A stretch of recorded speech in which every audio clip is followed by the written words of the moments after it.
नियमों को अपने रसूख की आग में जलाकर जेल में मिलन कांड करने वाली निखत अब्बास अंसारी की रातें अब खुद जेल में कट रही हैं। शोहर को बाहर की बिरयानी और कोरमा खिलाने वाली निखत चाय बिस्कुट खाकर जेल में अपने दिन काट रही हैं। मिलन कांड को अंजाम देने से पहले निखत भूल गई थी कि अब वो धमक, वो रसूख हवा हो चुका है। योगी की कानूनों की धज्जियां अब नहीं उड़ाई जा सकती।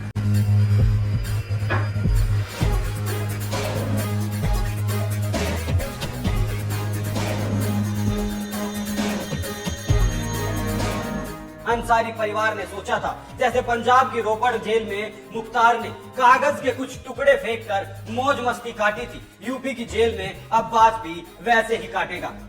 जैसे मुख्तार पत्नी के साथ जेल में काट रहा था, वैसे ही अब्बास भी काट लेगा। लेकिन जुर्म की दुनिया से कमाया हुआ काला धन यूपी में अंसारी परिवार के लिए लाचार नजर आया, बेबस नजर आया। और आज हालात अंजाम ये है कि मियां बीवी दोनों जेल में हैं। अब्बास की जेल बदलते ही उसे जान का खतरा सताने लगा और अब्बास के साथ साथ पत्नी का भी दर्द छलक पड़ा। लेकिन आज आपको बताऊंगा कि निखत की जांच में क्या क्या सामने आया है। इस जांच की सबसे अहम कड़ी है विदेशी करेंसी और आईफोन से मिले विदेशी नंबर। नमस्कार, एनएमएफ न्यूज देख रहे हैं आप, मैं हूं आपके साथ अभिषेक पंडित। जब से योगी की उत्तर प्रदेश में सत्ता आई है, तब से यूपी के माफिया तड़ी पार होते दिख रहे हैं। कभी पूर्वांचल में मुख्तार के नाम का डंका बजा करता था, लेकिन आज मुख्तार परिवार का बैंड बजा है। ऐसा कोई गलत काम नहीं जो मुख्तार परिवार ने ना किया हो। जुर्म के रास्ते राजनीति में क्या उतर गए, सोचने लगे, दुनिया खरीद ली।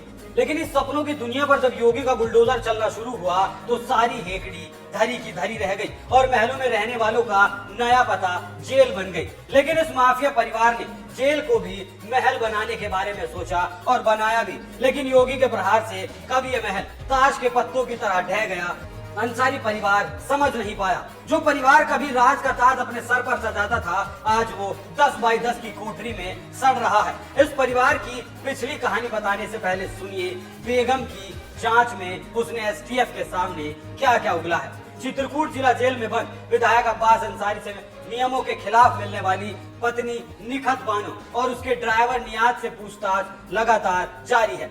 विदेशों से विधायक और उसकी पत्नी के संपर्कों को खंगाला गया। अदालत से रिमांड मिलने के बाद दूसरे दिन शनिवार को चित्रकूट जिला पुलिस टीम ने पुलिस लाइन स्थित गेस्ट हाउस में विधायक की पत्नी निखत बानो से सुबह 10 बजे से पूछताछ शुरू की। दोपहर तक निखत और उसके ड्राइवर नियाज से अलग अलग कमरे में पूछताछ की गई। इसके बाद शाम को दोनों को एक कमरे में बैठाकर उनके बयानों को प्रमाणित कराया गया। जानकारी के मुताबिक निखत के आईफोन से 3 मोबाइल नंबर मिले हैं सऊदी अरब के। इन नंबरों से निखत और अब्बास ने कितनी बार और क्या बातचीत की, इसका डाटा जुटाया जा रहा है।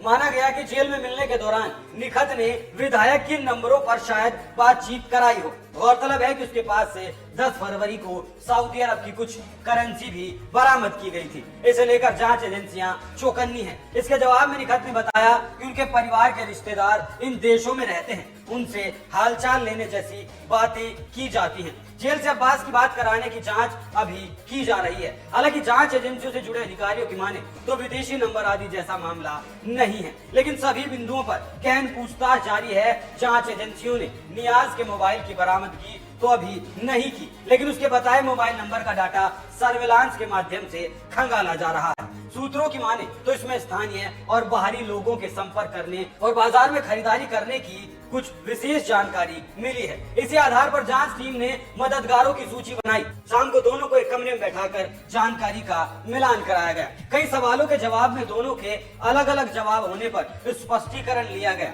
3 चरणों में चली 8 घंटे की पूछताछ के दौरान कई बार दोनों ने जांच एजेंसियों का सहयोग नहीं किया। इसे लेकर उलझन बनी रही। दोनों से पूछताछ के बाद जांच एजेंसी टीम ने पूरी वीडियो रिकॉर्डिंग कर इनकी लिखित फाइल भी बनाई है। पूरी संभावना है कि रात को पुलिस दोनों को स्थानीय कुछ स्थानों पर ले जाकर दिए गए बयानों की पुष्टि कराएगी। जानकारी के मुताबिक 18 फरवरी की सुबह से जैसे ही पूछताछ का दौर शुरू हुआ तो निखत और नियाज पूरी तरह से टूट चुके थे। ज्यादातर सवालों का सीधा जवाब दिया गया। विशेष सवालों पर दोनों ने सहयोग नहीं किया। जांच एजेंसी को गुमराह करने की कोशिश की गई। तीसरे दौर की पूछताछ शुरू हुई तो निखत ने तबीयत खराब होने की बात कही। आपको बता दूं कि माफिया राजनेता मुख्तार अंसारी के बेटे और मऊ सदर से सुहेल देव समा भारतीय समाज पार्टी के विधायक अब्बास अंसारी मनी लॉन्ड्रिंग के मामले में पिछले 3 महीने से चित्रकूट जेल में बंद था। इस मामले के बाद अब उसे उत्तर प्रदेश की कासगंज जेल भेज दिया गया। पिता माफिया मुख्तार अंसारी के